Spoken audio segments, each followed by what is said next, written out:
When was the first time you went abroad? The first time I went abroad when I was 10 years. I was excited. Everything was new to me. I feel a bit surprised. When was the first time you used a computer?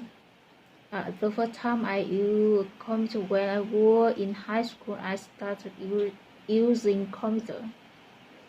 When was the first time you started learning English? The first time I started learning English when I was in fourth grade. I feel interested. I thought I could chat with foreigners.